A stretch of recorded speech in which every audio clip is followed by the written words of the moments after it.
I suddenly heard a gut-wrenching scream outside. I walked to the balcony and saw a military helicopter crash into a nearby building. Instinctively, I leaned over to look down. People were running in every direction, like a tide of panic. That's when I saw her, my girlfriend, but she lunged at an old man with someone else and started biting. I collapsed to the floor in shock, stumbling back into the apartment. Suddenly, my neighbor kicked open the door. He said his roommate had gone mad and begged to stay. Before I could react, he ran straight into the bathroom. I noticed a wound on the back of his neck. My heart sank. I grabbed a knife to protect myself. The TV cut to a breaking news alert. A zombie virus had broken out. Anyone bitten would turn. The neighbor stepped out and saw the news. He swore he was fine, but I saw the red in his eyes. I raised the knife and told him to leave. He hesitated, then stepped out. I locked the door behind him. Moments later, a terrible scream echoed outside. I peeked through the peephole. He had been taken down by zombies. I sank to the ground, hands trembling. Night fell, but I couldn't calm down. Then, a text popped up from Dad. I panicked and called back nonstop. No one answered. I knew I was on my own now.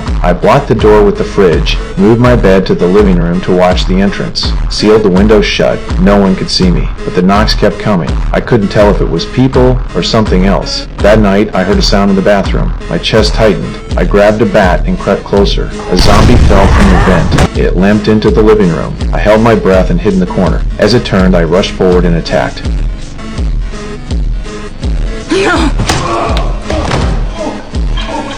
I shoved it off the balcony, then used a surfboard to block the vent. Days later, the water stopped running, and the food was almost gone. I started to lose hope. Then, my phone buzzed. A voice message from my parents. I couldn't hold back my tears. The next day, I spotted a girl on the opposite balcony. I watched her through the window. She pulled the curtain closed, but just seeing her made me feel less alone. That night, I cleaned myself up. The next morning, I waved at her from the balcony. She saw me too, but the streets below were full of zombies. We didn't speak. We wrote to each other. She said she had no water left. I tied a rope and sent a bottle across, but it hit the railing and made a noise. A zombie heard it and started climbing. I threw another bottle to distract it. It turned toward me and charged. More banging came from the door. The zombies were closing in. I told her to go inside and lock the balcony. I held the door with all my strength. Then, everything went silent. But it wasn't over. Another zombie had climbed onto the balcony. It smashed into the glass, trying to break through. I grabbed the bat and braced myself. The glass shattered, but the zombie passed out.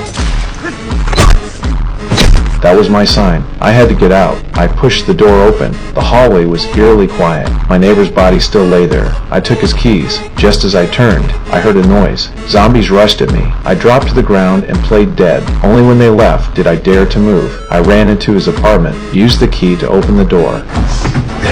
Oh no!